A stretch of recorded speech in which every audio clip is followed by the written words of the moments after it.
বৃহস্পতিবার সকাল থেকে পূর্ব বর্ধমান জেলার শহর বর্ধমানে প্রাণকেন্দ্র গার্জেন গেট চত্বরে আরজিকর ঘটনার প্রতিবাদে এসএফআই, ডিওয়াইএফআই এবং এআইডিডব্লিউ এর পূর্ব বর্ধমান জেলা কমিটির ডাকে অবস্থান কর্মসূচি অনুষ্ঠিত হয়। পরে সন্ধ্যায় গার্জেন গেট চত্বর থেকে বর্ধমান স্টেশন পর্যন্ত একটি মশাল মিছিল অনুষ্ঠিত হয়। এসএফআই এর পূর্ব বর্ধমান জেলা কমিটির সম্পাদক অনির্বাণ চৌধুরী জানান, আরজিকর কাণ্ডে দোষীদের শাস্তির দাবিতে তাদের এই কর্মসূচি।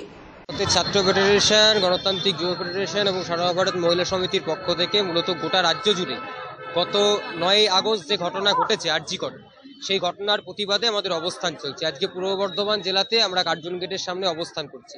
আপনারা ইতিমধ্যে জানেন যে ঘটনার দিন অতিক্রান্ত হয়ে যাওয়ার পরও এখনো পর্যন্ত রাজ্য সরকারের পক্ষ থেকে বা সিবিআই এর পক্ষ থেকে কোনো ইতিবাচক পদক্ষেপ গ্রহণ করা হয়নি।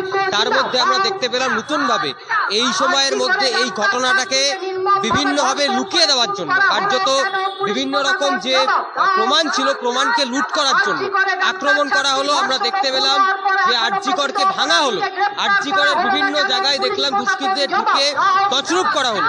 আমরা বলতে চাই এই ঘটনার তীব্র নিন্দা প্রকাশ করছি।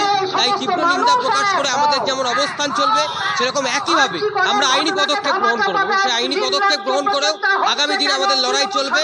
গোটা রাজ্য জুড়ে যেরকম চলছে আমাদের পূর্ব বর্ধমান জেলাতে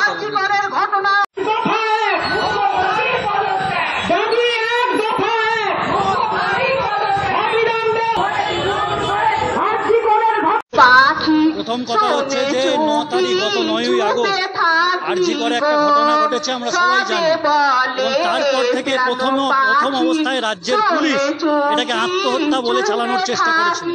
প্রথমেই আমাদের রাজ্যের নেত্রী মীনাক্ষী মুখার্জি সহ এসএফআই, ডিওয়াইএফআই এবং মহিলা সমিতির নেত্রীরা সেদিন যদি গাড়ি না আটকাতো তাহলে গোটা রাজ্যের কাছে খবর যেত না এই নারকীয় ঘটনা। এবং পুলিশ এটাকে প্রথম দিন থেকে আত্মহত্যা বলে চালাচ্ছে। এবং গতকালও মুখ্যমন্ত্রী যে উস্কানিমূলক বক্তব্য রাখলেন, তারপর দুর্গাপুরে আমাদের ছাত্র যুব মহিলাদের ওপর আক্রমণ হলো, এসএফআই, ডিওয়াইএফআই মহিলা সমিতির নেত্রীরা আক্রান্ত হলো, আমাদের অফিস আক্রান্ত হলো। গোটা রাজ্যটা চোর, ধর্ষক, গুন্ডাদের সরকার চলছে। এর বিরুদ্ধে দাঁড়িয়ে আমাদের আজকে অবস্থান বিক্ষোভ এবং অবস্থান বিক্ষোভের পর আমাদের মশাল মিছিল অনুষ্ঠিত হবে গার্জন গেট থেকে। রিপোর্ট, আনন্দ বার্তা।